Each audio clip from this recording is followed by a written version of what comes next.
The town of Berlin. Country charm at the center of Connecticut. We'll go ahead and call this our meeting to order. Here's our special town meeting, a special meeting of the electors and citizens qualified to vote in town meetings. The town of Berlin will be held today, Tuesday, January 21st, 2020, to obtain the approval to appropriate $14,200 of incremental taxes to the contractual services account. There's a large number there. In the assessor's department to pay tax management associates Inc.'s fee. Accounts from which the revenue will be appropriated are delineated in the notice dated this 13th day of January 2020. So we'll elect a moderator. I nominate Mayor Mark Kaczynski. Okay. We have any other nominations? Hearing none. All those in favor? Aye. Aye. Nominations are closed. So eligibility to vote in the town meeting is any person who is an elector of such town and any citizen of the United States of the age of 18 years or more who jointly or severally who is liable to the town for taxes assessed against him and her on an assessment of not less than $1,000 on the latest completed ground list of such town. References Connecticut General Statute Section 7-6. Legal notice. Clerk will read the legal. Special meeting of the electors and citizens qualified to vote in the town meetings of the town of Berlin will be held at the Berlin Town Hall, Council Chambers, 240 Kensington Road, Berlin, Connecticut, on Tuesday, January 21st, 2020, at 6:45 p.m. for the following purpose: to obtain approval to appropriate $14,200 of income taxes to the contractual service account in the Assessor's Department to pay Tax Management Associates, Inc. fee. The accounts will be listed in the minutes. Dated at Berlin, Connecticut, this 13th day of January 2020. Thank you. So is there a resolution to come before the town meeting? Sure.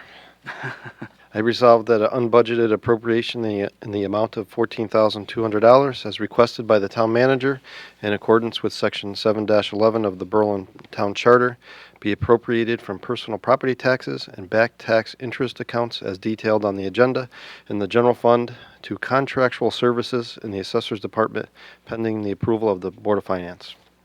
Okay, great. That's a motion, and we have a second. Second. Okay, great. Any discussion on the resolution? Anyone? Hearing none, we'll take a vote. All those in favor? Aye. Aye. Any opposed? Okay, motion carries. And the meeting is now adjourned at 6:50 p.m. Here, do it. Okay, let's call this council meeting to order and start with the Pledge of Allegiance.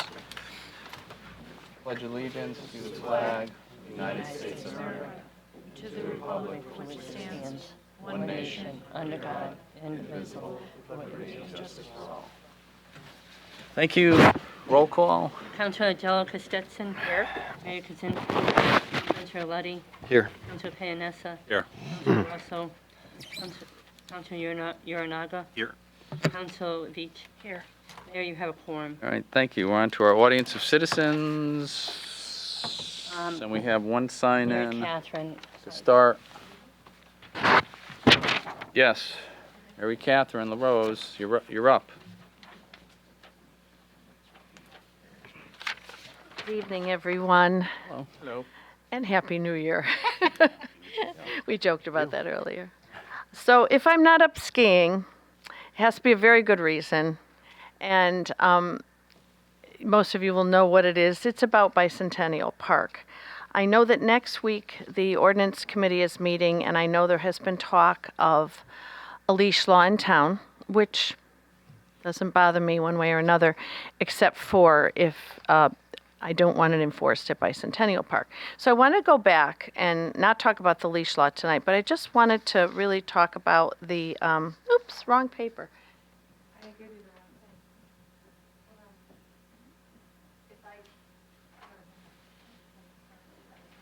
on. Wrong thing. If I don't read it off here, I'm going to rant. Sorry about that. So I want to start out by saying, I want to ask the question, why did Bicentennial Park become so popular? The park was officially designated as open space in 1976, and people gradually discovered the joy of walking the open field and its adjoining trails through the woods. Some brought their dogs, some didn't. Perhaps because of the size or the safe location of the park, people began to feel confident in letting their dogs off leash so they could run and play unencumbered. Word spread by word of mouth, but then the internet spread the word even faster. People began coming to Bicentennial Park from surrounding towns. More and more people came with their dogs. It's a blessing and a curse that this park is really a perfect location for dog owners to enjoy exercising their dogs off leash. Perfect except for one thing. The entrance to this park is at the end of a cul-de-sac on a quiet residential street. So, what should be done? A few want a leash law passed and then enforced at Bicentennial Park. But enforcement would be very difficult, if not impossible, to do. But more importantly, why would we want to criminalize an activity that brings so much joy and happiness to people and their pets? The answer to the problem with Bicentennial Park is not how the park is used.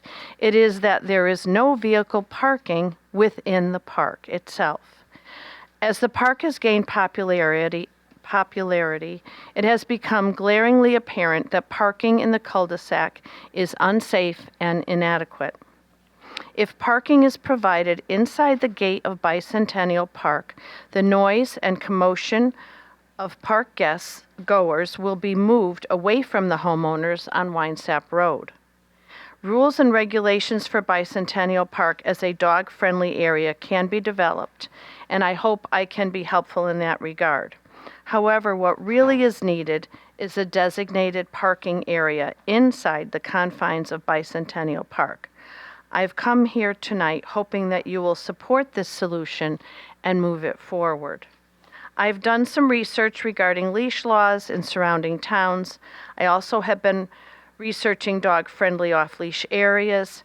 I can provide assistance with these issues. What I cannot do is get a parking lot created inside Bicentennial Park. I need all of you for that. This issue is very important to me, but more than that, it's important to so many others. We need to do the right thing. So thank you very much for listening. The one other thing I wanted to mention when it comes to the leash laws, when I did a summary of the leash laws around in our surrounding towns, none of them mention the use of shock collars as for controlling dogs.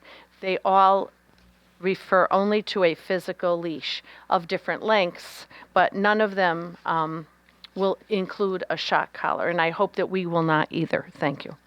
Thanks. Thank you. And if you would, I'm sure you will, but attend the ordinance committee meeting Another Mississippi Day for me, yes.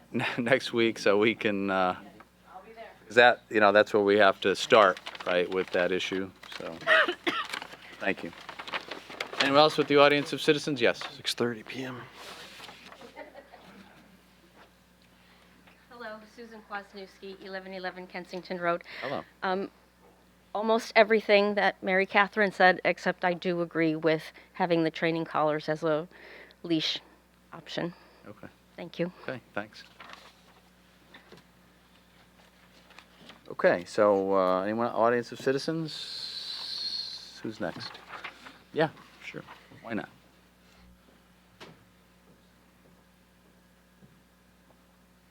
Joe Bajorski, 80 Butternut Lane, Chairman of the Berlin Housing Authority. Mr. Mayor, Hey, Joe. I appear before you tonight to address one item that we need to address, which is the Community Development Block Grant appointment of the contractor for that. He needs to get going, and also to address any other items that you might have with respect to the Knights of Columbus project. Okay. We had a meeting a couple of weeks ago, I think, right now, and I think the problem, Joe, we're still facing is, and I don't know, I don't think it's just the council. I think it's also perhaps with our Board of Finance as well. I think we're very hesitant Well, I mean, with the commitment Correct. of the town.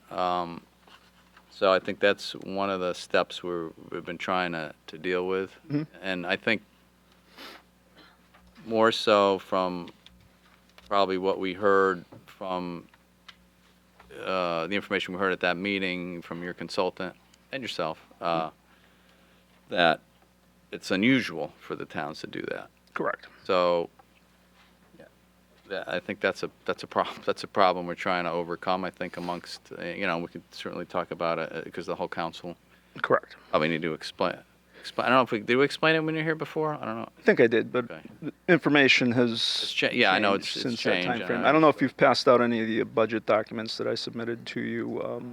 Did we? The construction standard. Okay, so we'll get those out to the council, but if you could just recap, just very In quickly. a nutshell, What we discussed. so we changed the development consultant on the project. The Berlin Housing Authority wasn't happy with the Women's Institute and their progress over the past year. We went with Brad Scheid. He's a development consultant that's done a lot of work here in the state of Connecticut and is very well versed in the process. He took over roughly towards the end of December, right as I met with the mayor and the town manager and the representatives of the Board of Finance to kind of come together. He relooked at the numbers. We're looking at an $18 million project cost. We have about $13 million that we've identified for funding, which leaves a gap of about $5 million. That's in a nutshell what we're looking at here. Since that meeting, I've had additional discussions with the mayor and the town manager and the chairman of the finance board, and then also Brad, as to how we can close that $5 million gap without having the town foot the entirety of the $5 million, because that's a big lift.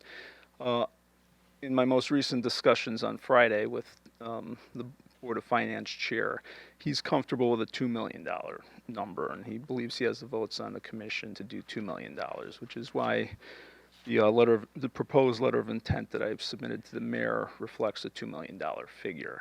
The difference, the $3 million gap that we're looking at, Brad has identified a program at the Federal Home Loan Bank of Boston for affordable housing. It is a competitive program, but it is available to us, and it will allow us to leverage some money from them to basically close that gap.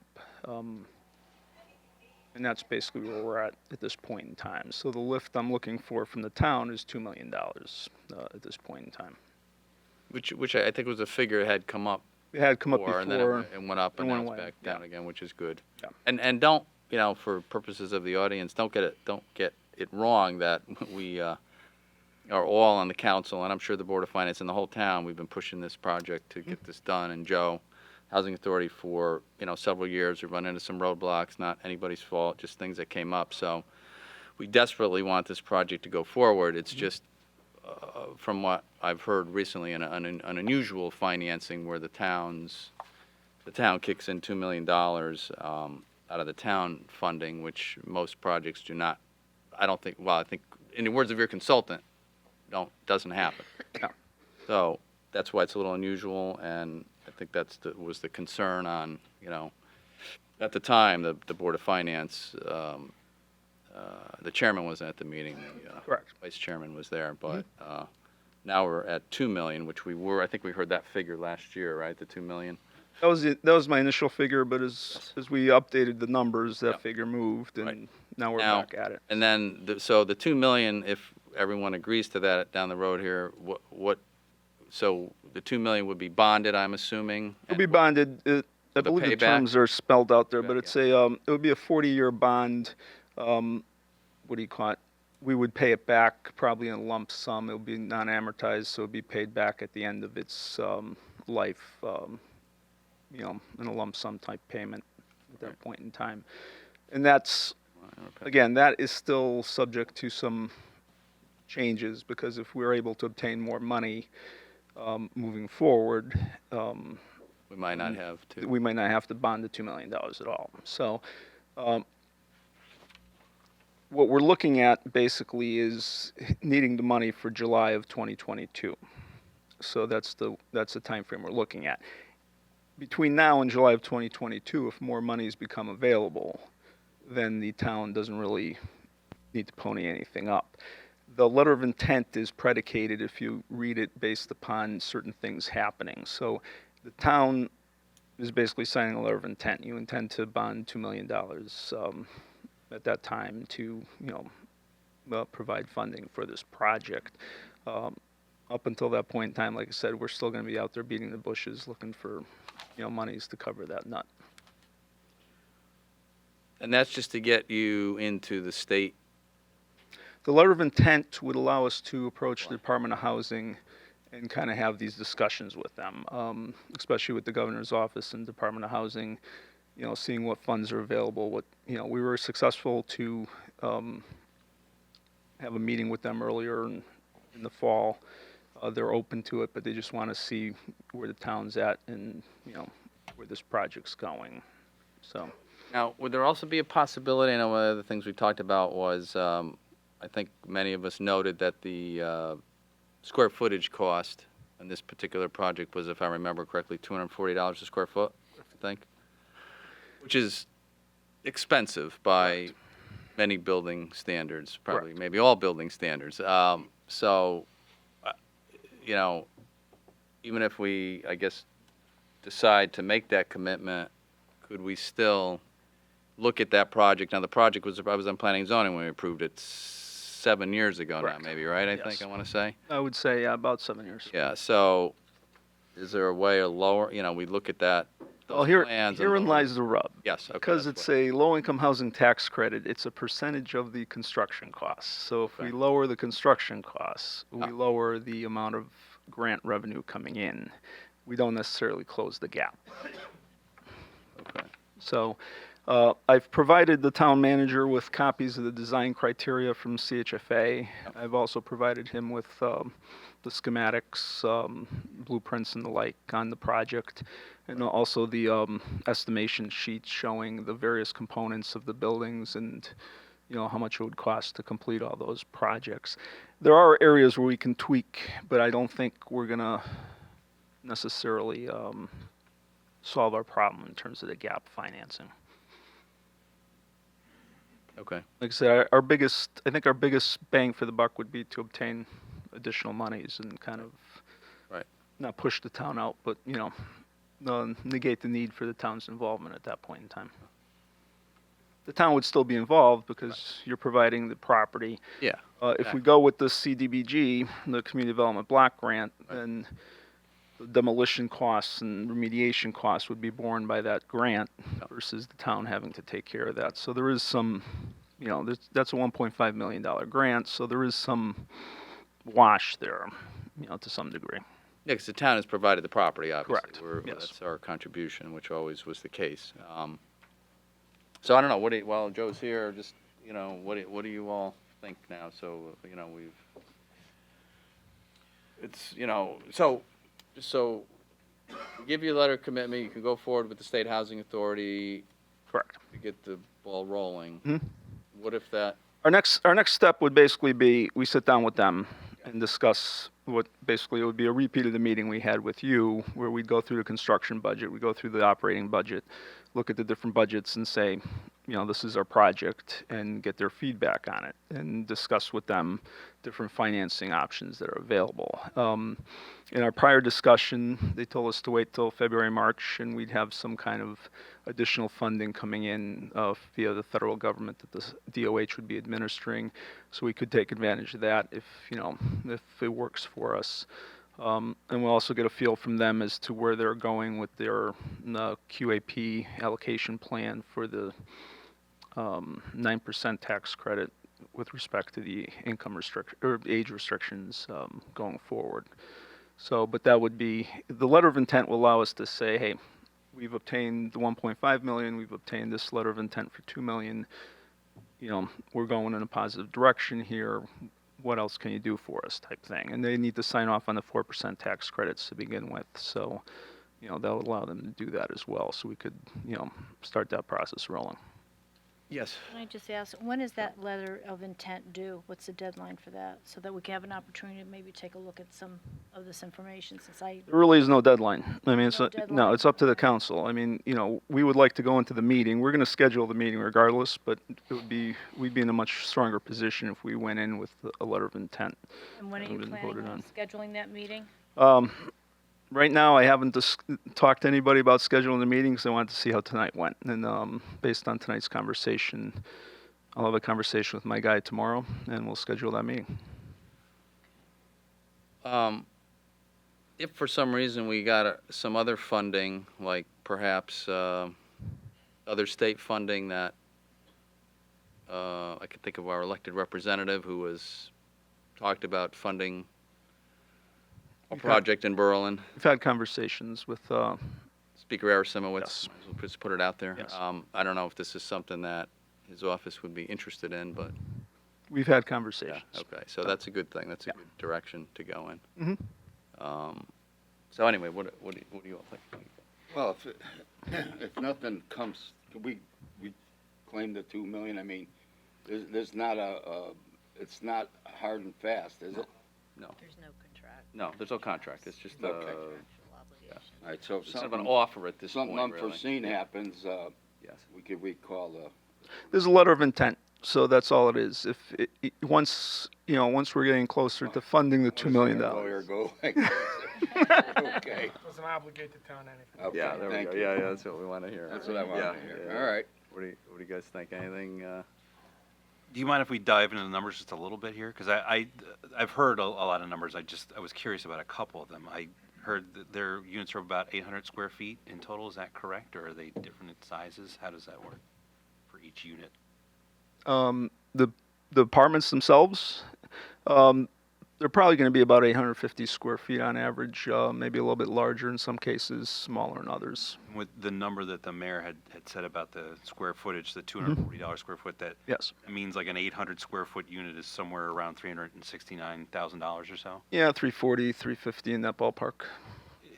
Is there, if we have to go back, or if we even consider going back to talk about bringing that number down, like you had previously just said that was something where we'd get less funding, we'd have to do that, but overall, is that something that we can do, and how do you feel about that Well, process?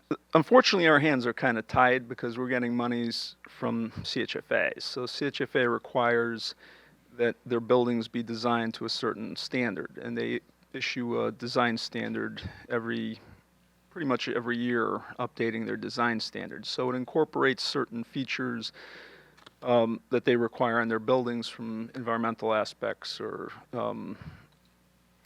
comfort of the residence aspects or maintenance aspects, things like that, that most private developers may or may not, entertain from a cost standpoint. So it kind of drives some of our costs.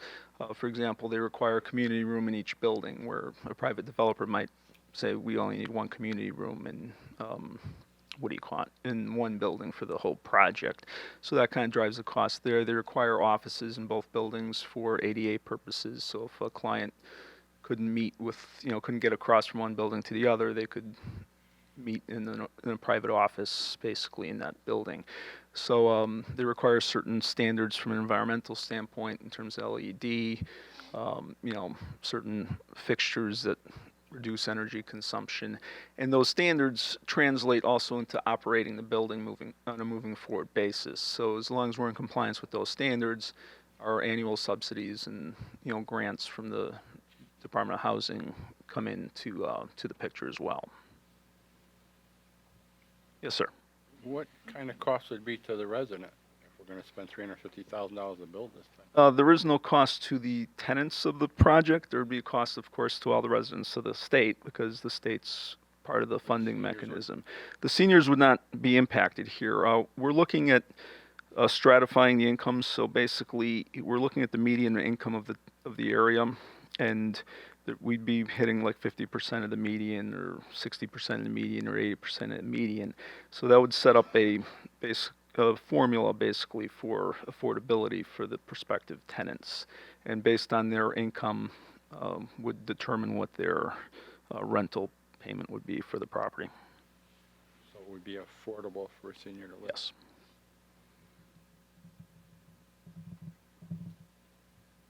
Anyone else? Questions? What's the likelihood or the probability of the cost of this project possibly increasing as the project? I'd like to get it, yeah, if everything goes, I'd like to get this, bonded or bid out and under contract. The part of that $18 million cost includes a contingency account. So basically, there's some room there for cost escalation. It's a construction project, so the likelihood of it increasing is good. But again, those contingencies are addressed for within the budgeting documents.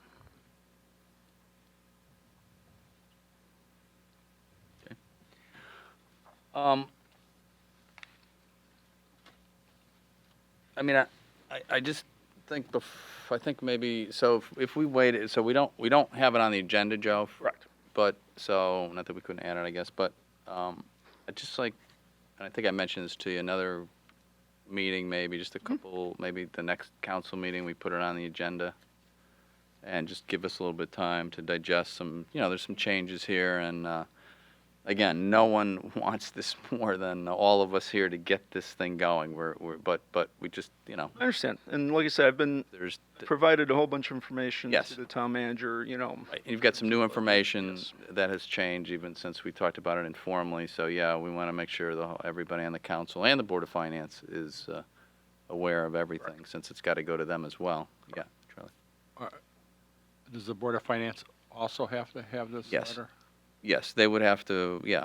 So I guess what's interesting, and I don't know, you spoke to the vice chairman, Jerry Paradise, was at the informal meeting, and then you said you spoke to the chairman. Yes, I spoke to the chairman after I spoke. Again, he's speaking for himself. I mean, Yeah. it's not, the whole, as we are here, the council would have to vote his whole. Again, their biggest concern from a dollars standpoint Yeah. was bonding $5 million. Yes, And well, that it was was our a big- concern too, yes. So, That's a lot of money. I basically, had a discussion with him, explained to him what my consultant had told me about, the Federal Home Loan Bank, and, I asked him point blank, is $2 million a doable number? I just whistling into the wind, so to speak. And he's like, I'm comfortable with $2 million, I think. And, he wasn't speaking for the board, but his opinion of the feelings of the board members is that $2 million could pass. And again, I think that was the original figure we all heard that we were all more comfortable with, but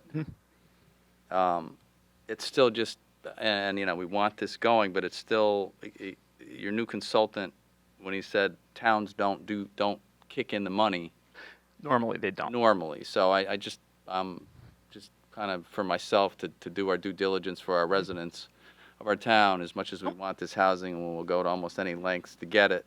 There's a point that when we have $2 million bonding on the line, which is for 40 years, that's a big nut for us to carry. And if it's not the norm in the industry, I guess my question is, why would Berlin fork over $2 million? I mean, if that's not how the projects are normally done, I'm just concerned about the taxpayers of Berlin. I'm also concerned about the seniors. We want the senior housing. So it's a tough dichotomy here, but we got to make sure. The options we have right now, and we've hit every single pocket of cash that's out there in terms of grant monies, in terms of loan programs. And if we built this based on the market, it would be a market rate project, and it wouldn't be affordable to the seniors. So we're limited where we can get our buckets of cash, so to speak. I know, we know that. And we can, it would be my dithers not to have the town involved. Like I said, I know. Charlie opened up an interesting avenue of thought, and I decided to pursue that avenue of thought. This gets us closer to construction than any other process out there. I do anticipate additional monies becoming available down the road, because there's talk about having to increase affordable housing opportunities here in the state and also on a federal level. So I foresee monies coming from both Washington and Hartford for these types of housing. The problem is, what are the requirements that are going to go with it? For the last 4 years, the state has frowned on restricting age. So they wanted family affordable, which again, this site I don't think lends itself to a family affordable project. And we made a commitment to the neighborhood that this would be age restricted. So if I wanted to pull the age restriction, Different. it'd be different. That's the big holdup right now, is that age restriction. You know, so it's either we wait until a couple of things happen, or we, you know. We've been waiting, and Yes. not on you, we've been waiting on, obviously, the state changed their philosophy Correct. recently, and we understand that. That was a holdup for many years, plus Correct. the easement, plus just and the many number of other unforeseen issues. Yes, that- the beauty of land development. Yes. So let's do this. If you guys are okay with this, let's put it on the next agenda. Let's have a couple weeks to digest the additional information. The only thing I would request, if you could do it tonight, I'd greatly appreciate it, is we went out to bid for the community development block grant coordinator. And there was one response that was from Peter Testa of Annie Services. There were no other respondents to that. Peter Testa has done work with the town before. He has a long history here in Berlin, working on grants. He's basically provided the expertise to get $4 million into the housing authority. So I would suggest that, maybe if you could add it to the agenda tonight, appointing him as the coordinator on that, that would be awesome. You can't? I don't know anything about this, Joe. Oh, okay. Community grant, don't you have? Community development block grant. We usually have paperwork that goes along with that. Well, he has to be appointed before he can start doing the paperwork, and there'd be a public hearing before we made the actual grant application. But he has to be formally appointed by the town council before moving forward on that. How much is the grant for? 1.5 million. I know, but usually we have a summary that talks about what goes on with it. Yeah, can we just put that on the next Sure. agenda too? I mean, another 2. That's gonna be an agenda item. Yeah, another Has been an agenda. 2 All right. weeks is That's not fine. gonna, yeah. So let's do that. Okay. So we can get some information to us about Yes. that. Yep. And to Kate for the agenda. Yeah, town Kate, if manager. you can let me know what you're looking for in Okay. terms of, Whatever you can, usually we have and I know it's been a while since you've been on the council, yes, a few years. but if you could just send me information. Okay. Normally what we do is we do the summary that explains what it's all about. Gotcha. It doesn't have to be lengthy, they're Okay. well familiar with it, but at least it's documented. And then if ever there's a question, we can refer back to it. We Will can do. keep all that. All right, Thanks, Joe. I'll get that. So for the Need next, it, within the next week, though? I'll get it out tonight. You're a good man. All right. Thank you. All right. I want to get this off my to-do Yeah. list as well. No, so- I know you've been working diligently and hard on it. We get it. So Yes. we want to get it moving too, so. All right. I appreciate the time. Appreciate Thank you it. very much. Thanks, Joe. Okay, that was the audience of citizens. Anyone else from the audience of citizens? Seeing none, we'll go ahead and close the audience of citizens and move on to our agenda. So we got our consent agenda totaling, what do we have here? 7 items. Just to summarize, we've all read them in our packet. Generally, we're accepting donations to the town, to the library, the high school to approve to sell food and beverages, an entrance fee at a competition. Another one to sell items that are Nutmeg games, waiving some usage fees, participation fees asked for, and donations to the animal shelter, and a grant, authorize a grant, the state opioid response initiative funds. So those are on our consent agenda. If we've all read them, any questions before we take a motion? Okay, we'll take a motion on the consent agenda. Okay, I'll make a motion to accept the 7 items on the consent agenda tonight. I second that. Thank you very much. Any further comments or questions? Hearing none, all those in favor? Aye. Opposed? Okay, motion carries. Thank you. On to new business. Thank you. The first item on the agenda for new business is a follow-up from the town meeting to appropriate $14,200 from the revenue account to a contractual services account to pay the group that collected the revenue. Right, this is just our topic of our Town meeting. town meeting. So, We've reviewed it and voted on it. Town did, all the residents that were here.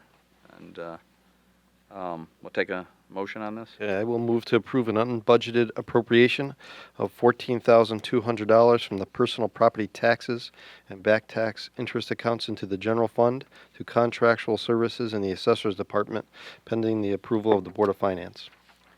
Second on that? I second it. Thank you. Any further comments or questions? And of course, this is to pay, you know, we collected quite a bit of back taxes, so this is to pay the obligation on the firm that helped us do that. So hearing no other comments or questions, all those in favor? Aye. Opposed? Motion carries. Thank you. For 2.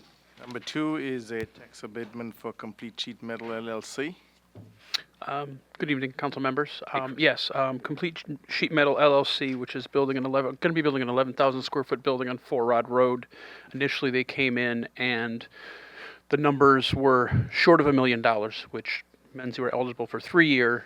They've gone over $1 million in their costs now. Essentially, all we're doing is rescinding the 3-year, providing them a 5-year. Really not a huge difference. Just those 2 additional years are going to help the business quite a bit. And spending more money in Berlin is always a good thing. Yeah, that's great. They're building. A construction project, always good. Okay, we'll take a motion, I guess a couple motions on this. 2 here, right? Yeah, 2. I move to rescind the 3-year tax abatement for Complete Sheet Metal LLC and approved at the December 10th, 2019 Town Council meeting. Second on that? Second. Any other comments or questions?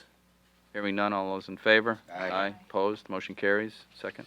Okay, and number 2, move to approve a tax abatement for Complete Sheet Metal LLC for the construction of a 11,000 square foot building of 50% in year 1, 40% in year 2, 30% in year 3, 20% in year 4, and 10% in year 5 per the town's tax abatement policy.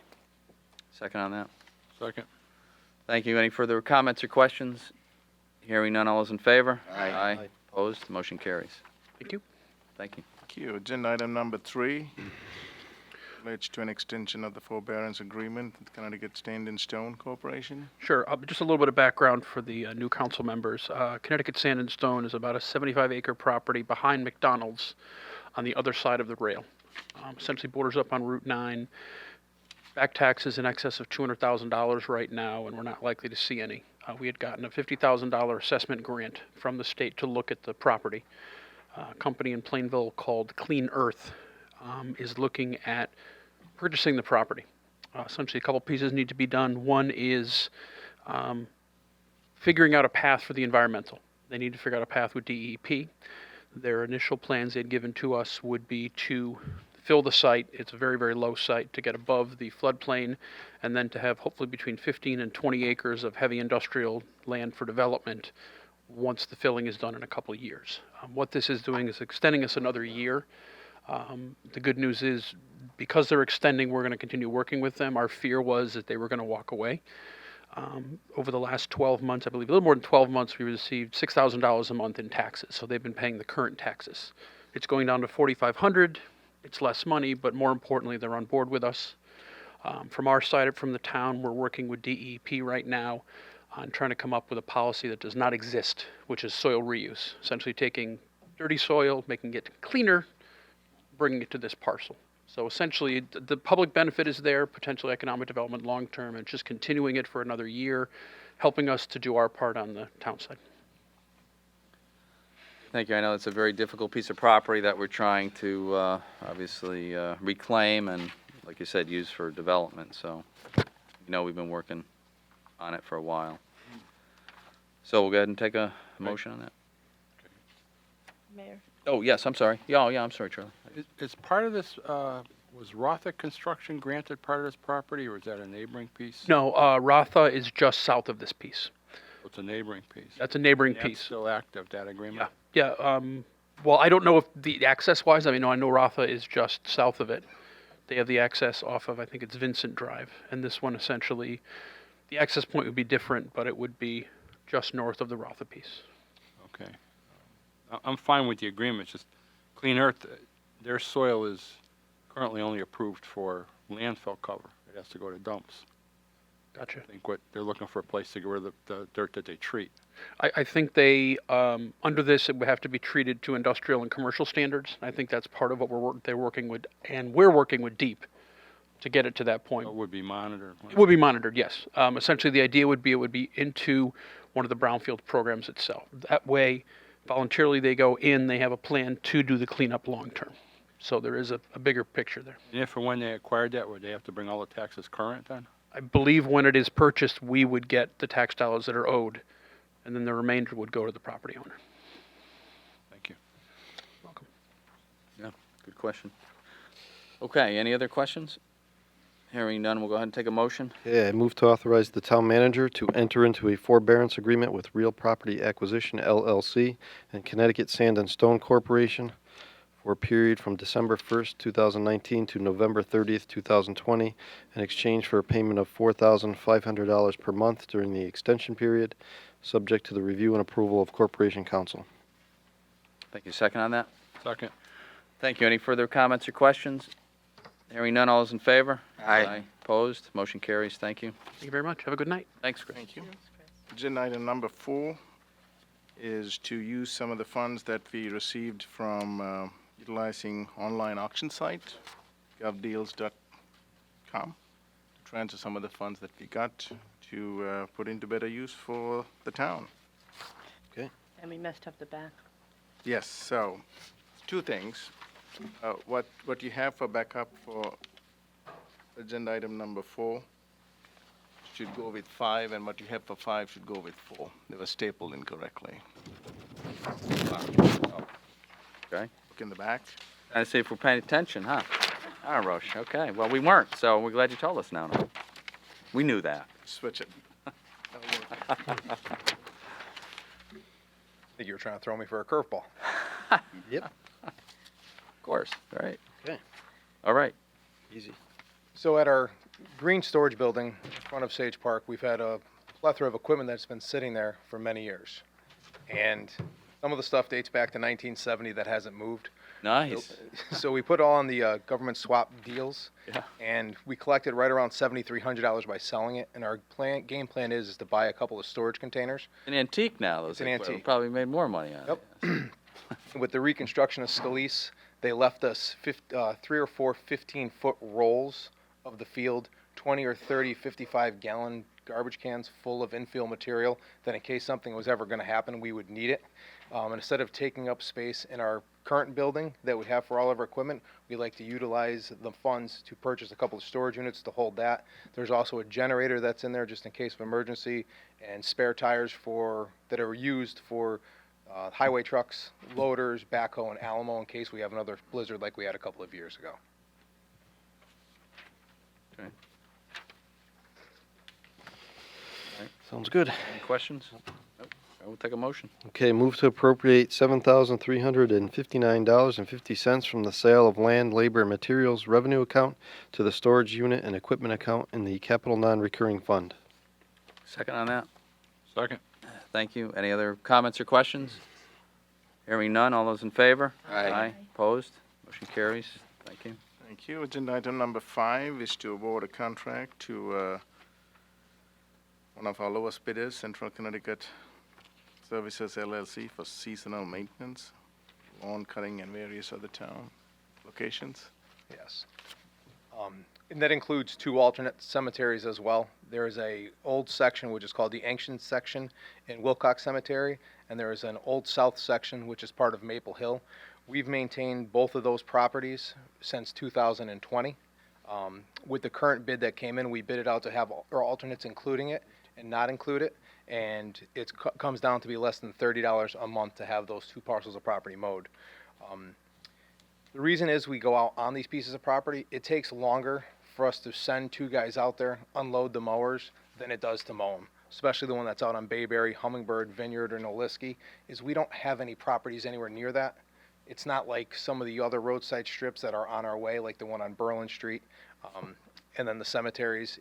Just logistically, if they hit one of the headstones, they're liable for it, and some of them can run quite expensive. Like I said, the same company has been with us for the last 3 years with minimal to no complaints.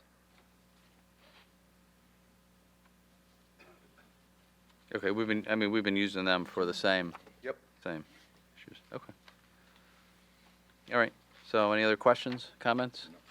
Hearing none, take a motion? Okay, I move to authorize the town manager, Roche J. Wikrima, to enter into a contract with the lowest bidder, Central Connecticut Services LLC, the seasonal maintenance and log cutting at various town properties, including two alternates for an amount of $41,250.50 from March 1, 2020 through November 30th, 2022.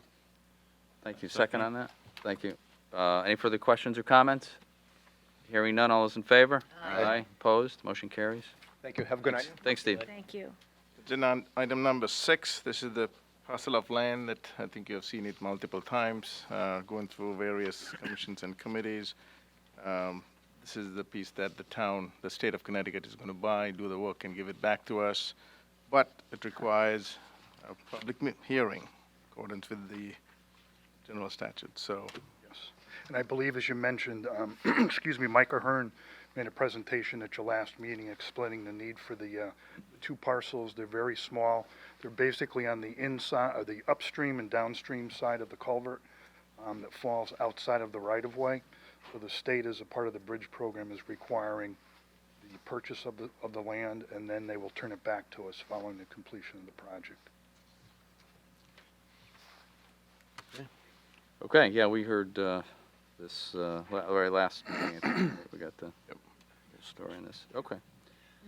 If no other questions, we'll go ahead and take a motion. Okay, I move to refer the matter of the sale of two portions of town land totaling approximately 3,596 square feet adjacent to bridge number 06122 on Wildermere Road to a public hearing on February 4th, 2020 at 7 p.m. in accordance with Section 7-163E of the Connecticut General Statutes. Okay, thank you. Second, thank you very much. Any further comments or questions? Hearing none, all those in favor? Aye. Opposed? Motion carries. Thank you. Agenda item number 7 is a contract extension, Distinctive Tree Care. Yes, Distinctive Tree Care has been involved with the town of Berlin since since 2017. When the project was bid at that point, I believe there were at least a half a dozen bidders. Distinctive was the low bidder. They've been working with our tree warden, Steve Karp, and previously with Brian Griswold. They were also utilized by the Public Grounds Department. You know, the golf course uses them occasionally. We've been very satisfied with their response and the performance of their work. As you can see from their the agenda item, they requested they offered a contract extension for another year at the same prices that were bid in 2017. We're very satisfied with their work. Great. Thanks, Jim. Okay, we'll go ahead and take a motion. Okay, move to extend contract number 2017-15 with Distinctive Tree Care LLC for one additional year through January 31st, 2022 for tree removal services at a rate of $1,090 per day and $147.50 per hour for emergency call-in work. Funding will be provided by established line item accounts within the fiscal years 2019-20 and 2020-21 department budgets. Thank you. Second on that? Second. Thank you. Any questions or comments? Hearing none, we'll go ahead and take a motion. We have a motion. We got to vote. All those in favor? Aye. Aye. Any opposed? So moved. Thank you. Thanks, Jim. Okay, on to the massive part of the agenda. We have a lot of appointments. See if we can perhaps get through these. My favorite meeting all year. Oh, it's always a fun time. But it's good we have so many people volunteering, right? Right. That's the good part of it. We got people stepping up and volunteering. So that's wonderful. Okay, so we'll just take our, so, let me just see, so, I want this. yeah, maybe we just use that, right? A So, lot of them were, right? yeah, they're reappointments, so you're pretty, Right, you'll be right. pretty clean. Yeah. Was this helpful? Yes, Yes. yes, thank you Yes. for doing that. I know that All was right. an extra step. Yeah. Help me. Okay, so we want to start with the library. We can take a nomination for spot. Okay, for spot, library board, I'll nominate Elaine Borselli. Okay, thank you. Any other nominations? Hearing none, we'll close the nominations and vote on Ms. Porcelli. All those in favor? Aye. Opposed? Okay, welcome back. Number 2. Number 2, I will nominate Sharon Powell. Okay, thank you. Any other nominations for this spot? Hearing none, we'll close the nominations, and all those in favor of Ms. Powell? Aye. Aye. Opposed? So moved. Okay, welcome. Lastly, I'll nominate Carol Wells. Okay, thank you. Any other nominations for this seat? Library board. Library board. Hearing none, we'll close the nominations. All those in favor? Aye. Okay. Any opposed? Okay. Okay, so Board of Ethics, I guess we gotta work on that one. So we'll have to work on that one. And the next one, we're not maybe sure what exactly the Central Regional Tourism District does, but we can work on that too. So we're on the Number commission. 9. Number 9, Commission for the Aging. So we'll go ahead and take a motion, or take a nomination. I will nominate Kathleen Murray. Okay, thank you very much. Any other nominations? Hearing none, we'll close the nominations. All those in favor? Aye. Opposed? Okay, well, congratulations. Now we're on number 10, right? Yep. Yes. Okay, so what do we do? We have a vacancy, we just move these people up, really, right? You have to do the vacancy first. So you would pick between either Barbara or Robert to Okay. fill the vacancy and not have a full term. Okay, so we gotta fill that first. Yes. Okay, and then we can fill the other one. Then you can fill the second, or the one real term, or full term. Okay, were they were on before? Yeah. We're both on before. Oh, okay. Both on. All right, we'll go ahead and, Okay, I'll just go on the list here. I'll nominate Robert Dombrowski. okay, thank you. Any further nominations on this spot? Hearing none, all those in favor? Aye. Opposed? Welcome back. And the second one? For the second spot, I will nominate Barbara Sesnek. Thank you very much. Any further nominations on this spot? Hearing none, we'll go ahead and close the nominations. All those in favor? Aye. Opposed? Okay, welcome to the Commission for Persons with Disabilities. Now we're on the Conservation Commission. Yep. Okay, so what do we got here? So we got reappointments. Let's see. So what do we got? We got 2 reappointments. So what do we got? The alternate vacancy. On the conservation, you would have 2 reappointments if you decide that.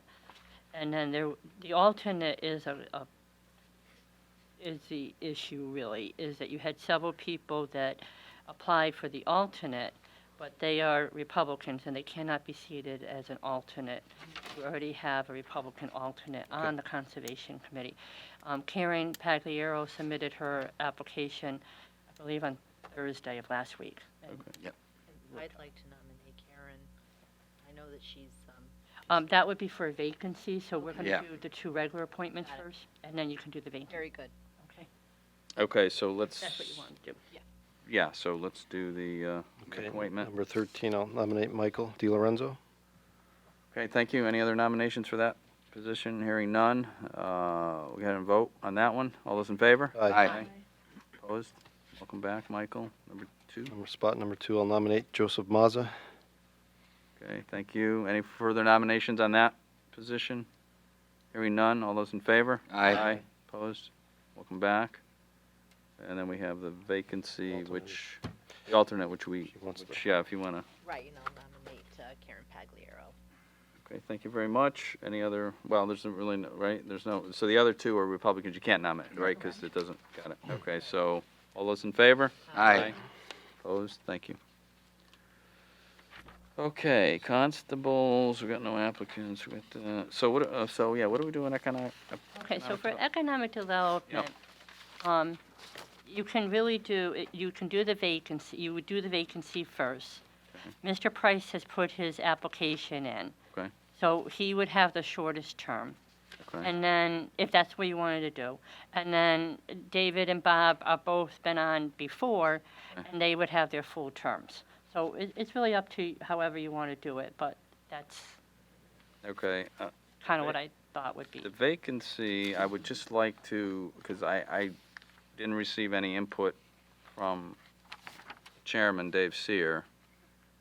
I'd like to get some, because I've heard other names, so I just don't know if they're not, I'd like to just hold off on that one if we could. Does that mean we hold up on all of them? Yeah. Okay, so let's just do that if we could. Oh, there's other applicants? Yeah. Oh, okay. They never got in. There was other names given to me, and so I tell people, get them in, but they don't. So if we just hold that to the next meeting, I'd appreciate it. The Golf Course Commission, they're all reappointments. Okay. All right. So, First one, I'll nominate James Norton. okay, thank you very much. Any other nominations for that spot? Hearing none. All those in favor? Aye. Opposed? Welcome back. Second one. Number 2, I will nominate Nancy Berger. Thank you very much. Any other nominations for that spot? Hearing none.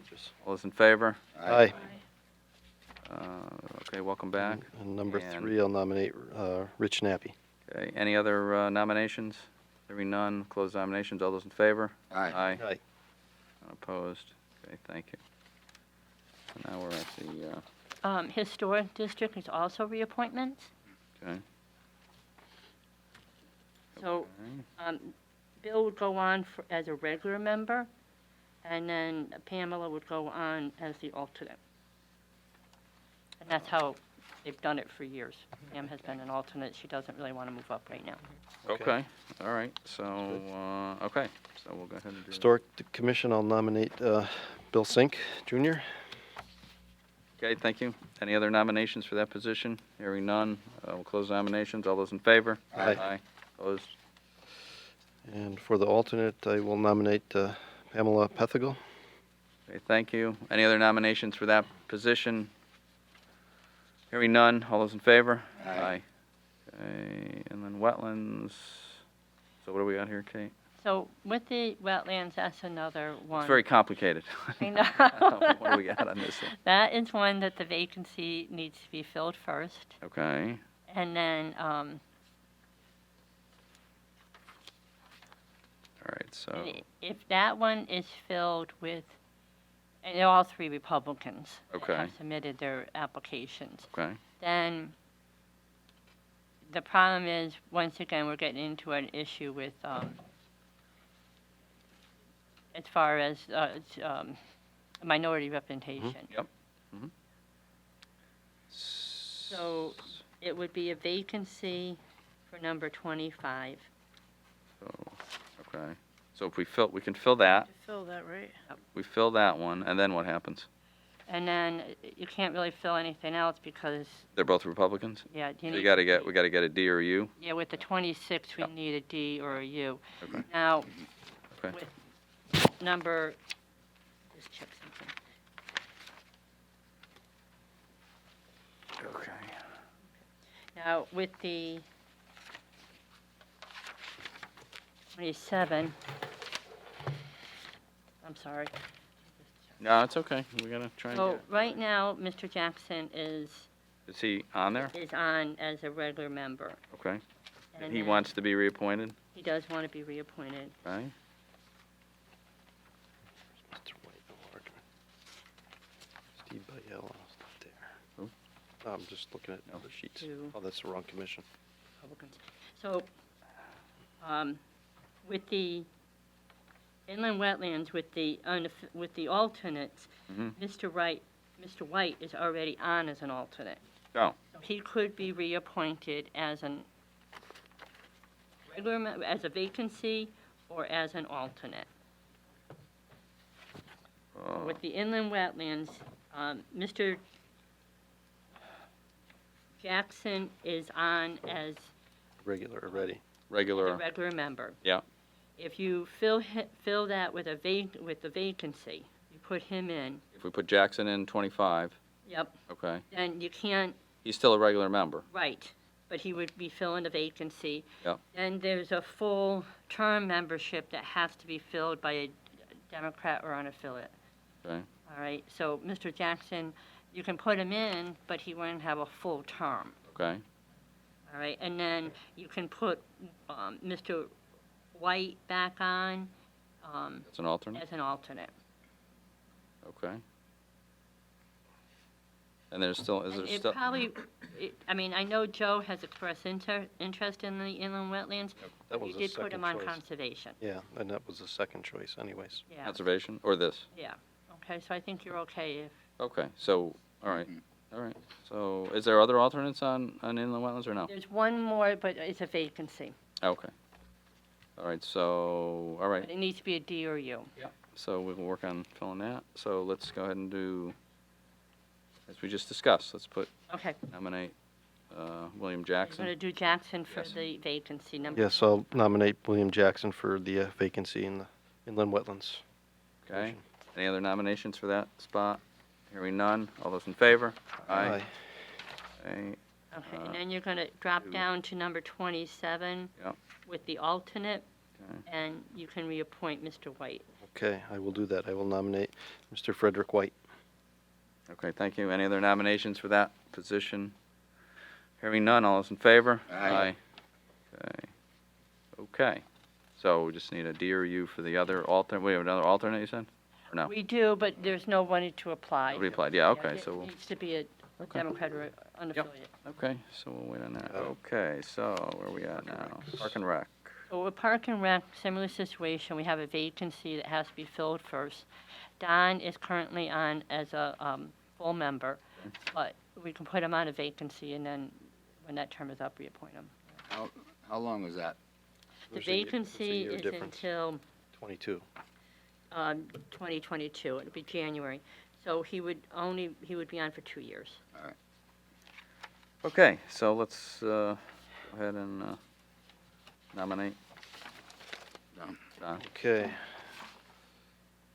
We'll nominate Mr. Don Delaquila. Okay, thank you very much. Any other nominations? Hearing none, close nominations. All those in favor? Aye. Opposed? Okay. Plainville area cable TV. Planning and zoning, I'm working on some people there. We've got nobody came in yet. So public building.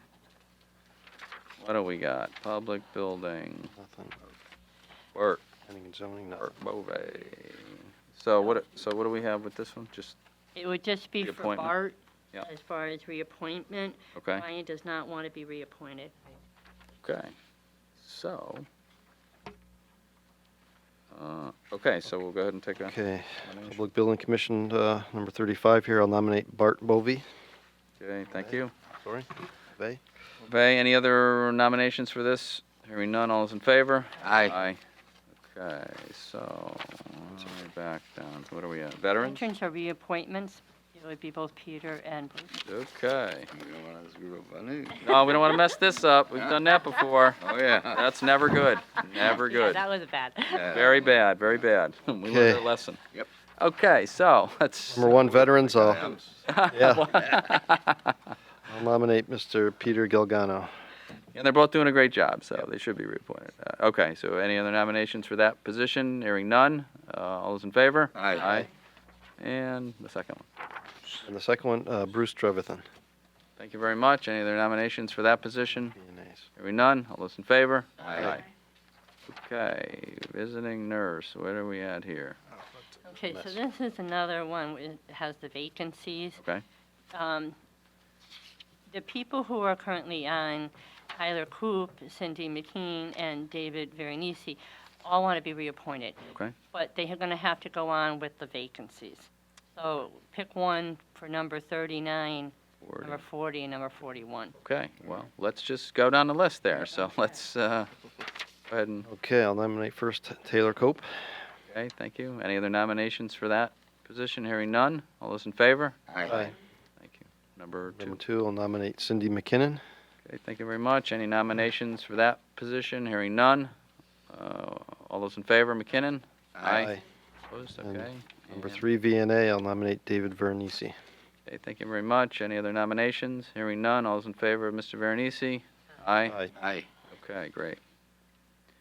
Okay, Where we at here now? So we got 2 reappointments on the water control, Kate? that It it? would be a reappointment as a regular full-time member would be for Bruce, Okay, and then for the alternate would be for Liam. Liam. yeah, okay. Steve doesn't want to do it. Okay. All right, so we'll go That's what ahead. you want, you know. Yeah, okay. I think we'll go ahead and take the go ahead and make the So for number 47, it Bruce. would be for Bruce LaRoche. Yeah.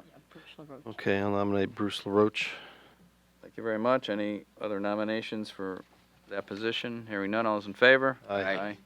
And, okay, congratulations, and number, 48, I'll nominate Liam Mitchell. okay, thank you very much. Any other nominations? Hearing none, all those in favor? Aye. Aye, opposed? Okay, Steve does not want to be reappointed. Okay, yeah, I think, right, I think I saw that somewhere, yeah. Okay, so now where are we at? We're at our Youth Services Board. Okay, so another same situation. This is an odd board, and Donna has served on it. You have different people that have to meet the ordinance. So for number 50, Number 50, okay, Nancy has been on, and I understand she's a great member, but she would go on on the vacancy, okay, and then the service consumer would be, the full term would not be filled right now. okay, Then you would drop down to number 52. 52, Yep. and we're going to have Adam Marzik, Marzi. Marzi, and Hungerford Nature Center, and then the youth representative would be Dawson Trotman. okay, So you can start with number 50, 50 would be and first, then we'll skip 51. gotcha, okay, so we'll go ahead and take a Okay, nomination so for- I will nominate Nancy Cavallari. Okay, thank you very Leah. much. Any other nominations for that position? Hearing none, all those in favor? Aye. Aye. Opposed, motion carries, thank you. And now 52. Okay, I will nominate Adam Marzi. Okay, thank you. Any other, hearing no other nominations, all those in favor? Aye. And 53. Okay, I will nominate Dawson Trotman. Okay, thank you very much. No other nominations, close the nominations, all those in favor? Aye. Okay. Zoning Board of Appeals, reappointment. It's a reappointment for, Okay, so, One more. one more. Zoning Wasn't too painful. Board of Appeals, right? Yes, I will nominate Antonio Francalanga. okay. Languia, sorry. All right, hearing no other nominations, all those in favor of Antonio? Aye. Aye. All right, congratulations. Okay. Okay, thank you. thank you, Kate. We've got more to go. Getting us Very nice. through that. Yes. Yes, Without getting much us pain. through that. Yes, wasn't, yeah, right, wasn't too painful, not too It bad. helps us too when people ask us what's open, we can go right to it and say. Yeah, now we can, I can update it again for That you. would be for the great next- if you could. oh yeah, update if it you now could do that that, you Did that? Thank you. that'd be great, Kate. I will tell you that when I started here in 2002, this was my first meeting, and I didn't know who they were appointing. What's going on? It was not good. They probably didn't either at that time, so whatever, yeah. Okay, good, all right, so where we at? Thank you. Town manager report. Oh, that's me. That's you.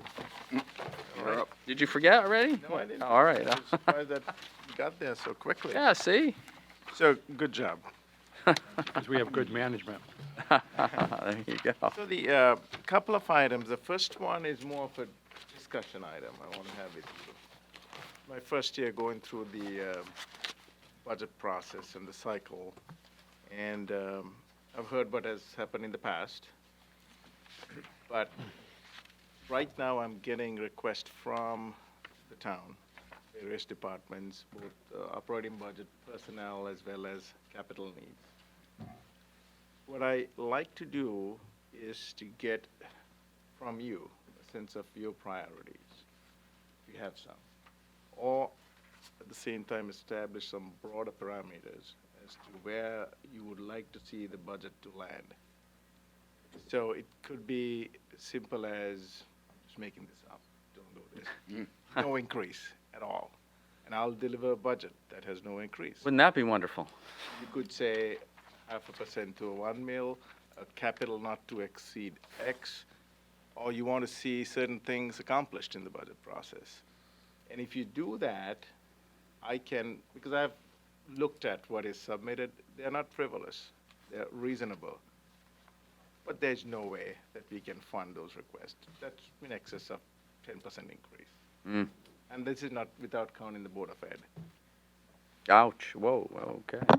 So I think what I'm offering is, it'll be good if you can, you might not be able to do this today, but if you can, that'll be great, so that I can submit the budget to the Board of Finance that is more in line with what you're thinking, so that when they go through the process and do their edits, they're not on the opposite ends of the spectrum, which will be problematic. So I also received a call from the chair of the Board of Finance today, and one other thing that he has requested, which is true, that there's a charter section 7.3, it says Board of Finance shall meet with the town council to hear and receive the council's priorities. So he's speaking for the Board of Finance. If you can provide him with the priorities, and he has said, tell me what the priorities are and we'll deliver to the council based on your priorities. So I think rather than wait until you get the budget. Does he want the joint meeting with us? Yes. He does? Yes. Sure he I'll does. be happy to arrange that if that's what you want to do, because I think we should have a joint meeting. Absolutely. Yes. Is it not a regular council meeting, a separate meeting that we would? It's a separate meeting. Yeah, it's in the charter for the joint meeting, yeah. We did it did we do it last year? We did it last year. I don't think we did Did last we? year. No, we didn't do it last year. We did it the year before. We did it the year before. Yeah, we didn't do it last year. For various reasons. Right. You usually have it over at the community center. Yes.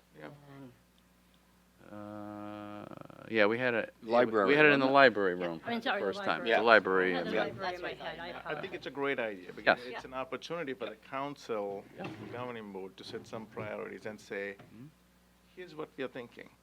Here's what we would like to see in the budget process, what we want you to accomplish. What do you think about funding for the Board of Ed? Well, that's a separate. Yeah. But you can put it out there. And capital needs, and in terms of a range of what you would be comfortable. Now that you could say 0 to 1% increase in the mill rate, and after you look at the request, you could say, well, I don't want to fund anything. But at least, so that you're not, I'm not submitting a town manager's budget that is 3 or 4 mill rate increase, if that's not what you're comfortable with. So, food for thought, I think it'll be a good initiative, and this way, when I have the budget request from the various departments, I can sit with Kevin and I can work towards that, so that the budget that goes from the town manager to the Board of Finance reflects what you want. So, a couple of us went to the Board of Ed, and I'm just wondering, to their budget presentation, and the Board of Ed has not obviously done their workshop yet, and maybe we wait till after the workshop to see what they come out with, but it would be nice if everyone gets that information. That Joanne was there, I was there, Tim Grady from Board of Finance was there for one of them, just so we have that to look at. Because I think the problem that I think we saw, those of us that were on the prior councils, when we did the budget, was it came to us, last minute. We had 5 days to decide, and lack of information. Not good. Not a good way to make decisions. So if we could get, more detail, the Board of Ed information was good, but I might as well wait till after they deliberate. There's no sense really looking at it now. Would they be willing to sit down with us? The Board of Ed? I don't think so. I think, No, that's why they have their budget presentations. Right. And Yeah, ask for but us to. once they flesh out what they're gonna give us, Well, I mean, it could be once they're done with I think they got a meeting this Monday night for their workshop. I don't know when do they make their recommendations when do they make their decision? Because they're gonna get their crack at it just one night, or they have other workshops, the Board of Ed. I don't know when they are done with their. I don't know, when you say workshops, you're talking about like the town? No. So, I think this Monday, the Board of Ed meets to talk about the budget. Oh. To make their decisions. If so, the presented budget was 6.47%. increase. Yep. And now it went to the Board of Ed, right? Now after those 2 nights we were there, and now they've got to decide if that's what they are going to submit to the town, right? Got it. I think that's one of the workshops. I don't know if there's more than one. Is there more than one, I Joanne? just, the No. word workshop was Oh. thrown. Well, that's off. what they call it. Okay. Yeah, that's what they yeah, call yeah. it. Not my words, their When words. I was there, they didn't Yeah. go with that, but Okay. that's fine. Yeah. I see what you're saying. Yeah. Yep. So, Yep. Okay. when that comes out, Yep. that's one thing I think we need to get early. When they're done, whatever they're submitting to the town, we need some details. I think, I was just reading the charter. Yeah, Same way the Board of Finance, they say meet with the Board of Ed to understand their priorities. Okay. They'll have a separate meeting, which will be a public meeting that anyone could attend. Yeah, I think that's a public meeting, that one, right? Yeah, it is. Yeah. Time. Yeah, so, but that's not Monday. No, that's not No, Monday. that's later. It's later when, That's later, when they're ready to submit the budget to the town. Right. I think they have to go Yes. through a few more iterations Right. to get there. Yes.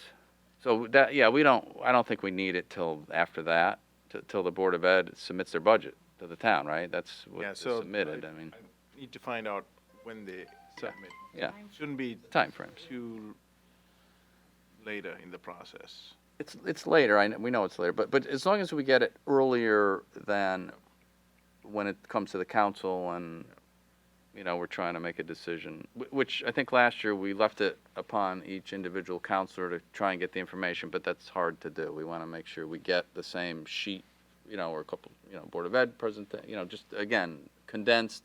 I don't think we need every single detail, because that's hard to weed through without going to, or, it's certainly on us to go to all the meetings too, like, Joanne and I went to the 2 meetings ourselves and sat there for 2 hours and got the full presentation, so. I think what the problem is, and if I may, Roche is Yeah. new to this, Yeah.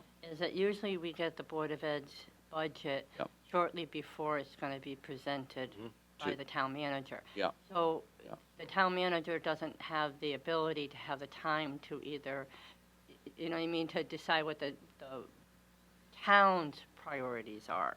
Right. And I think that's part of the timing of it.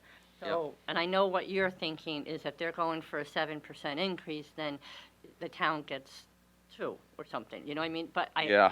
I know what you're saying, Well, yeah, I mean. I think there's just not the timing. Well, and I don't even mean, I just mean, we just need that information earlier, whenever it might be, from the Board of Ed, when I guess the presentation they really make to the Board of Finance, right? That's their submission to the town, right? To the Board of Finance first. So they're gonna get, we looked at it, superintendent wanted 6.47%, and, the Board of Ed says, well, we think we want 5 now, or let's say, whatever. Now it goes to the Board of Finance, they're gonna make their deliberations, well, we're gonna only give them 3%.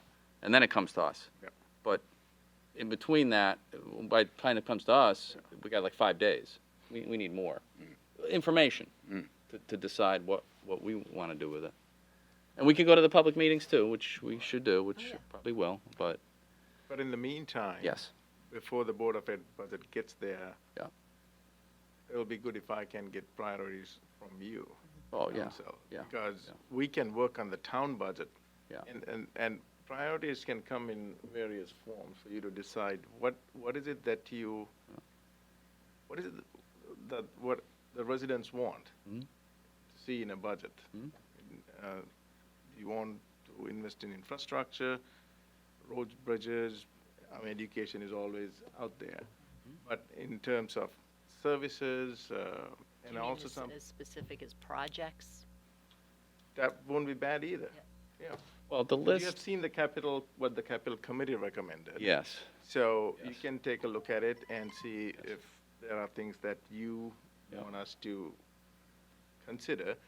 This way, before it gets to the, like a better word, final chopping block, we could keep those priorities and work around it, right? Yes. There are things that the council wants done. And that page, remember there was a double-sided page we got? It had their capital projects and the towns, right? Incorporate a page that Mr. Cugno had. That would be great to get to the council, because it kind of consolidated a whole bunch of stuff there, and it was great to. Was it a one-pager? It was double-sided. Double-sided. Yeah, he presented it. I have a copy somewhere. I'll see if I have it. I can probably give it to you. We can just get it out to because that was a great consolidation, because it showed the Board of Ed and the town capital projects to date. Yeah, it's summarized. So that will get to everybody. That's a capital. So, and then whatever else arose from the town, you want, yeah, whatever you want to. And I see. I guess I don't like though. I don't think we should start. I don't like people when the Board of Finance chairman is, I'm sorry, famous for this. Oh, give me what do you want, a mill rate? I don't know what I want. I want to see what the town, you're looking at, what the capital projects are, what the school system needs, what the infrastructure needs, and then we got to kind of figure it out. But I wouldn't say if the And town. there's details. Yes, like the details. It's not just. For example, the 6.4% increase that the Board of Ed asked for, 2.3%, 2.37% was contractual obligations. I mean, you know, those are mean that things detail, that we right. right. Yes. I mean, that's a big detail. Yeah, it's a big that detail. we, Yes, need to need know. to consider. Yeah, so we can't, I don't think anybody up here would be comfortable just coming up with a figure off the top of our head. Well, we just want a mill rate. Well, what do you base that on? Oh, I don't know. I just want a mill rate. No, I don't know. How do we know that without looking at? So, I mean, I think we all probably in our minds have ranges we're thinking of, and we want to be as conservative as possible, I'm sure, to the taxpayers of Berlin, but we also got things we have to fund. So we got to figure out the best way to do that. The most good for the most people, that's what I say. The most economic way. Good priority, good way of thinking. Right? That's my, most good for the most people and most fiscally responsible. On the benefit analysis, right? Yes, yes. Can people benefit from this, or 20,000 residents? Right.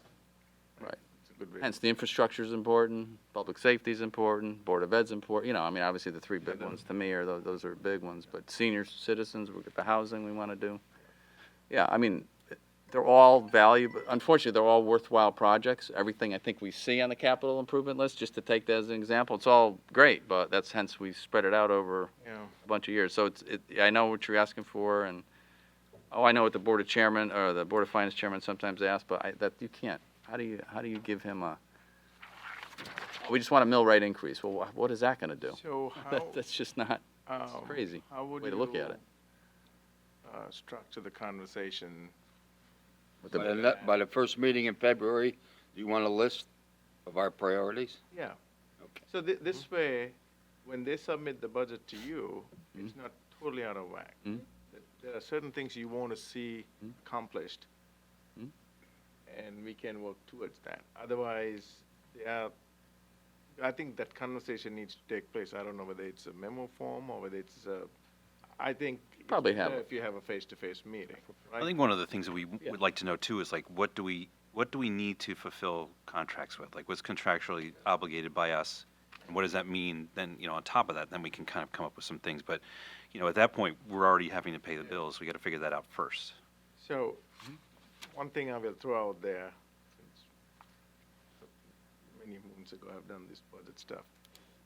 Just because there are contractual obligations, that doesn't mean you have to fund that and everything on top of that.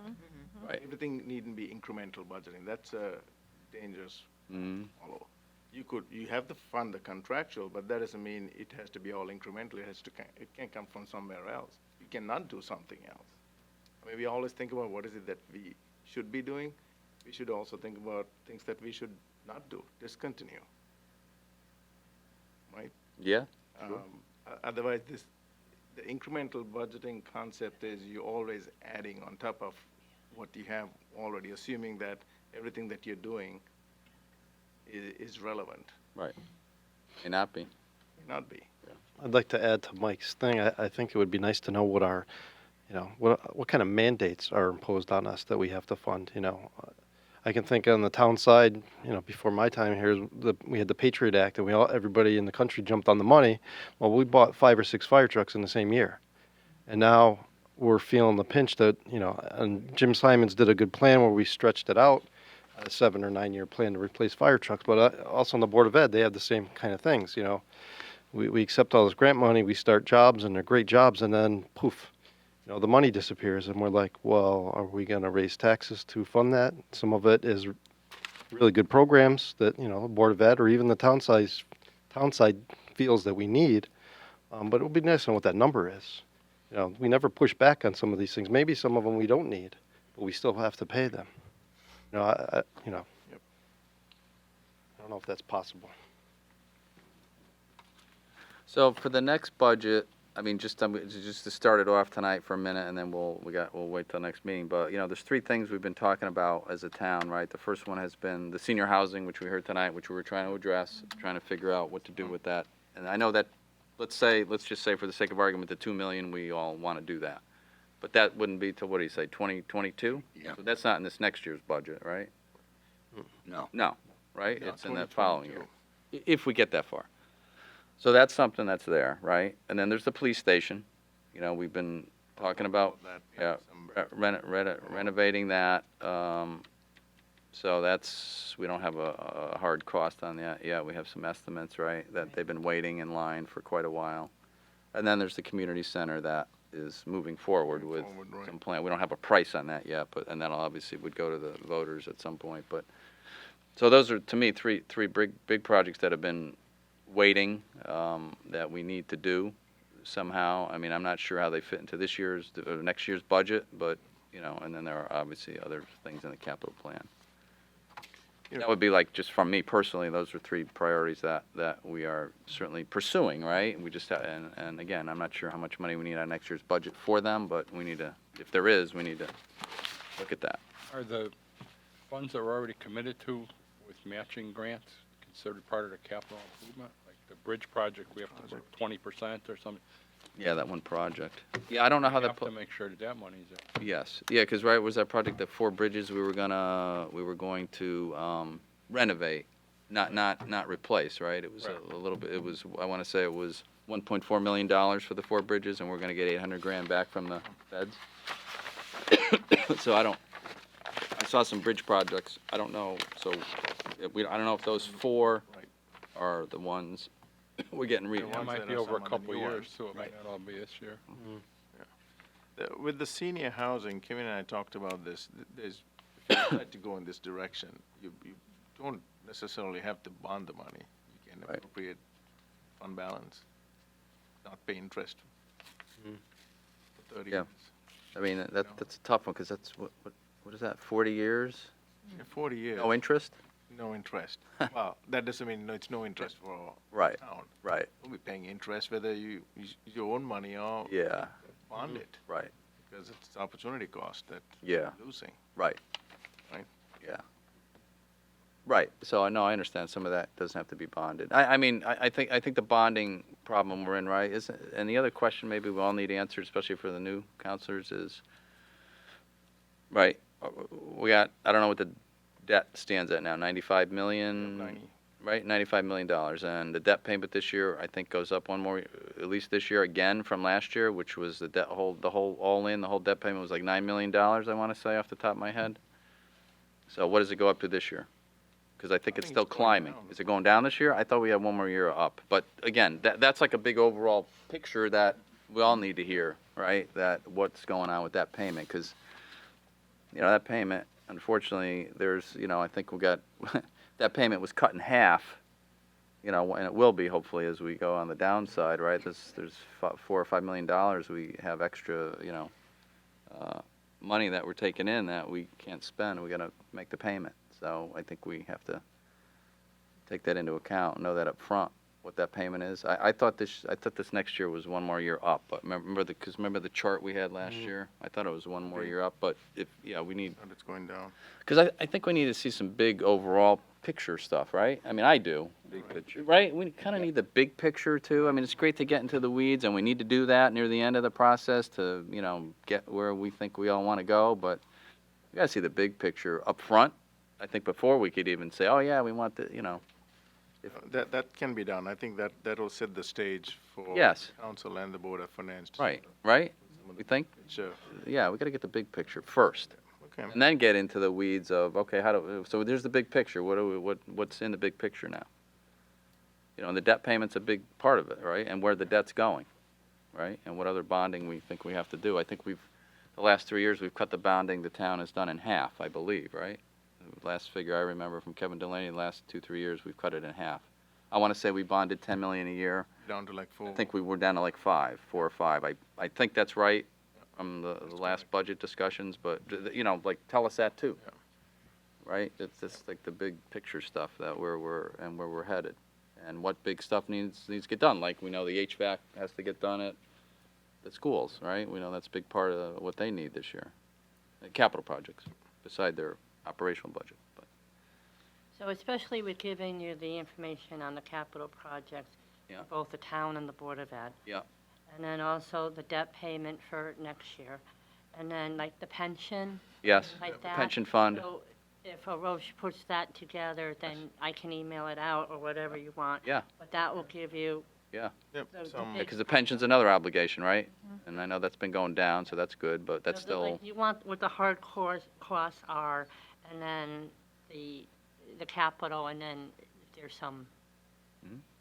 with Sage One or, all these things. Sage 1 is in there, that's something I know we've talked about, doing Sage 1 with. that's with- all there in the capital list. It's all there on the capital list, right? Yeah, it was on the list, All I the think we HVAC saw, right? Stuff From, what's his name, need to be done. no, yeah, yeah, So we can pull that off easily. Yeah. okay. Um, That'd be really good. update on the PD. Yes, the PD. All right, so we had this meeting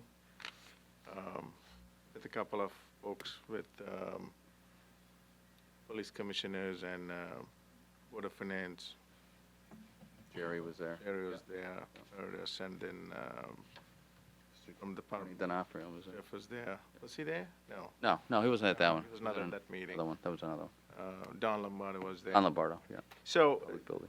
I think the recommendation from the Public Building Commission based on the 2016 Humes report, and then they did another update in 2018, I believe, with the DPM, another group. It's about taking all the space downstairs in the Board of Ed space. That was about $6.8 million at that time, right?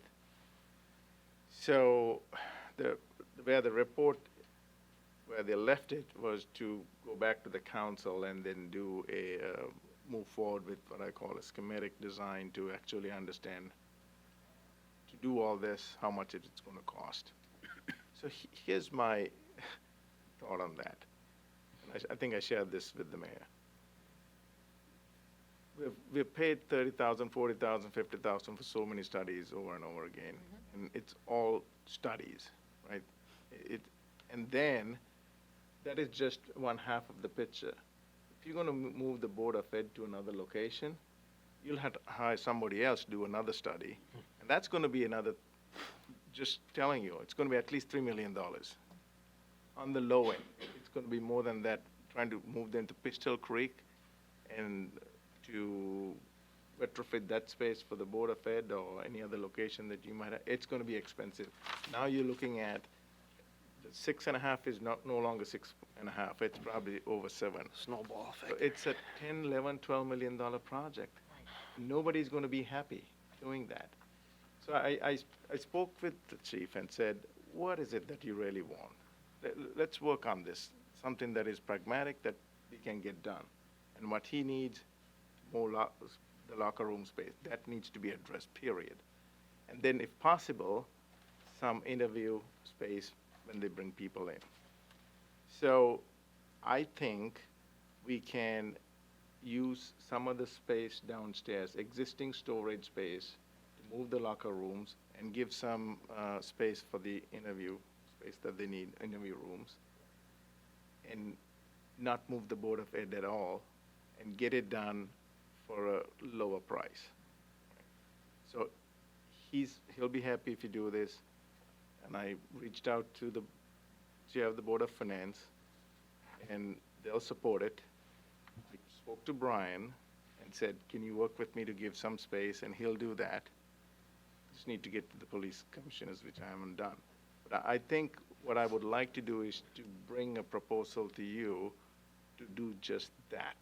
Hire someone to address the locker room, because we have invested in the dispatch center, the radios, the jail cells. We've already done all that there. If I could, just very quickly, another concern when I was reading that report is, what sticks out to me is, okay, we're going to spend 6.8 mil to give them a police station that meets their needs for the next 7 years. And then what? And then what? We just continually keep putting Band-Aids on, and that makes absolutely no sense to me. Well, the thing So- is- So doing something on a smaller scale does make more sense, and then hopefully, you know, a few years down the road, we can do the right thing and give these guys, you know, our first responders, Yeah, an appropriate facility. I think this will be good for the next 10 years. The thing is, though, like, that report, though, who came up with 7 years? I mean, and I agree with what the road we're going down, but I just, you know, some of these, and you're right, some of the reports, we seem to waste a lot of money on a lot of reports. Because- And he came up with 7 years. That seems like an arbitrary, so what does that mean? What are we gonna double our police force in 7 years? I doubt it. Our population's not going up. Why do we need, 80 police officers? We have 42 now, I think, sworn, something like that. So, some of the numbers just never add up with some of these so-called experts, right? Just like $230 per square foot doesn't add up to experts. Not me, experts in the building trades. So, right? But I agree, we don't want to spend $10 million and. Band-Aids. Yeah, no, we don't, we want to avoid Band-Aids, right? Huh? Those feasibility studies. Yes, and we'd have a lot of, we could actually renovate without the feasibility studies. We'd have the money right there, right? It's like, So Yeah. nobody's going to be happy with this setup. Board of Ed's not going to be happy. Right. Police not going to be happy. Yeah. In 7 to 10 years, you would have paid down some of the debt. yes, And then you can probably go and borrow 20 million and Yeah, build a brand right. new station if that's what you need. Right. That's not what you need right now. No. And let's not waste all this money to hire more consultants and more feasibility studies. I agree. And then you get to a $12 million number and you're gonna say, well, we can't afford it, Right. right? Yeah. So why not take this route and just address the immediate need that they have? That's good. And he'll be happy, every officer will be happy. That's like the biggest So complaint. the locker room is the big Locker complaint, room, yes. because it's horrible. Yeah. It is. Space is tight, their stuff really is all is. outside. Right. And also we need to address both men and women's locker room. Yeah, You know, both. do it well. And I think that's something that we can manage Mhm. without spending $12 million. I don't know. Yeah, $2-3 I- million it's a good max, plan. get it done. That's good. All right, so I'll So that's that. bring something to the council on that, Great. the next meeting. I also want to just, we're having the Berlin High School closeout project this Thursday, the discussion for that. It's this Thursday.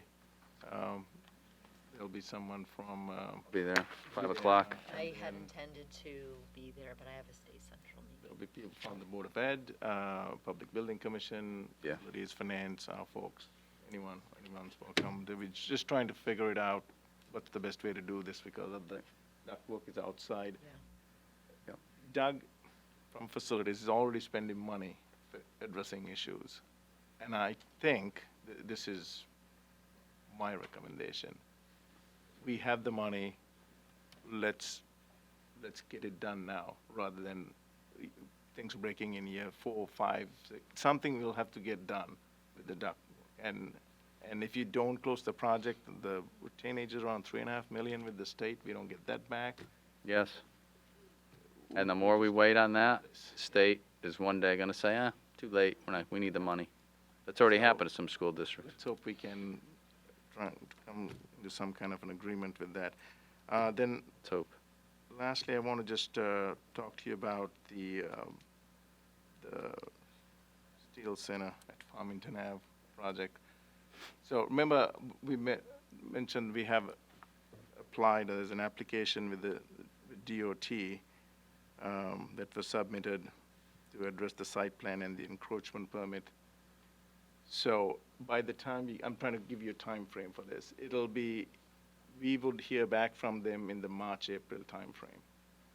So there are 2 issues that we need to resolve so that we can get the project started in the summer, hopefully, summer, Nice. fall timeframe, right?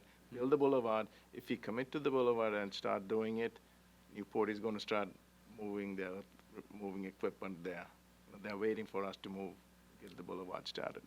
So there are 2 things. One is what the memo that you have from about 861, the historic significance of the building. Oh, that building, 61. the building, yeah. Right, so you know the issue with the contamination and what needs to happen for the next so many years. So it's an option. We could go in one direction. We're still working on this to do the remediation and also do certain things right throughout for the next years to keep the building safe. Or one option is to demolish. Of course, there are things that we need to consider. So right now, we have sent this to the State Historic Preservation Office. Okay. To determine the significance of this building, the historic significance of this building. So I think once we get that, as a town, we need to have some conversations about where we go. That, so, again, by summer, we should resolve these things. This and the other one is 873 Farmington Ave. There's an appeal, and we're working on addressing some of the issues there. So those are the only two items that needs to get resolved. It'll be nice to put this to bed and get the boulevard going this summer, fall, and get Newport right behind us. Yep. So That's great.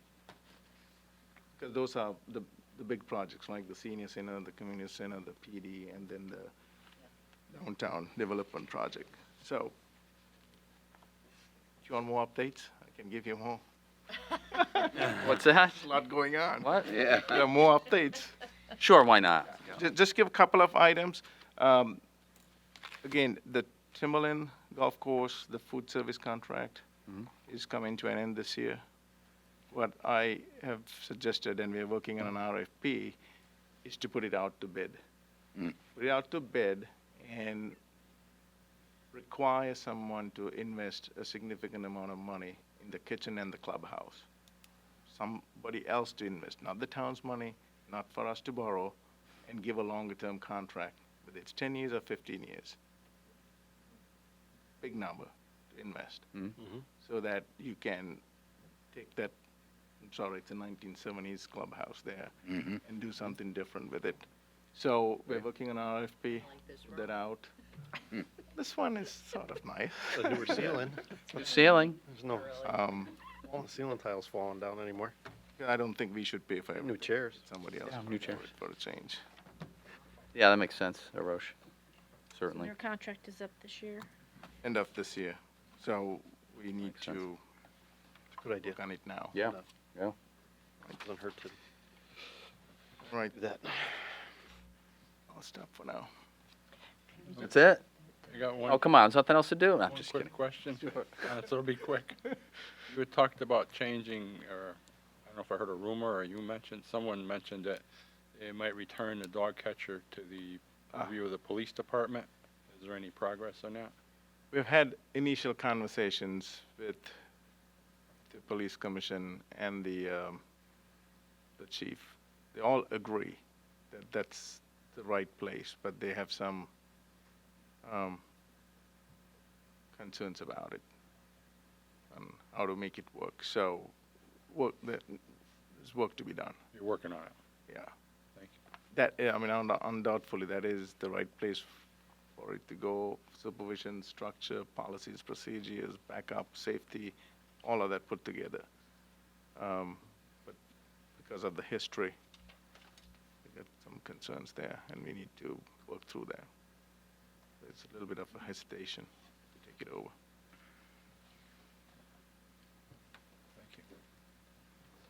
Thank you. And could we get also to, you know that letter that Joe left? Oh, here. Make sure everybody maybe gets a copy. do that. These are the two things that, just so we have that for the, Yeah.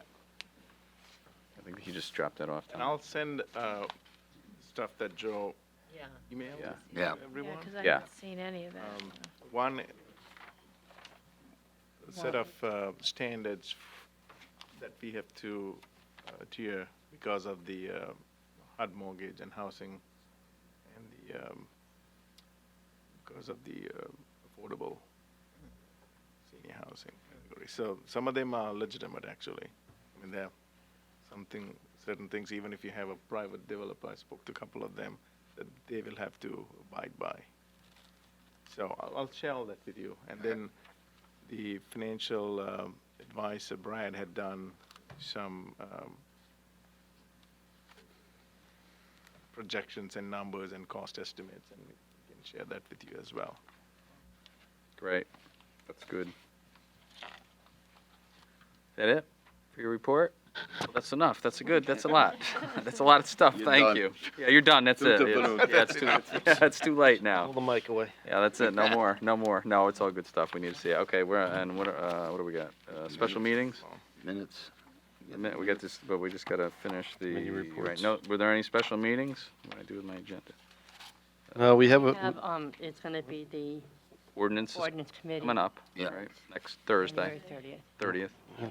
That's it. We've had no other special meetings. No, we have a Fields Committee on February 13th at 6 o'clock, so Okay. I'm sure we'll have some updates about what they want and the budget to get repaired or fixed or whatever. Okay. Councilors' communications, anything? No, I just want to wish Happy New Year because I wasn't here last time, and welcome aboard, Hirosh. Well, thank you very much. Look forward to working with you. Okay, no council communications, minutes. Motion to approve the January 7th, 2020 minutes. I make a motion to approve the January 7th, 2020 minutes as presented. Thank you. Thank you for the second. Any other comments? Hearing none, all those in favor? Aye. Abstain? One abstention. Thank you, Brendan.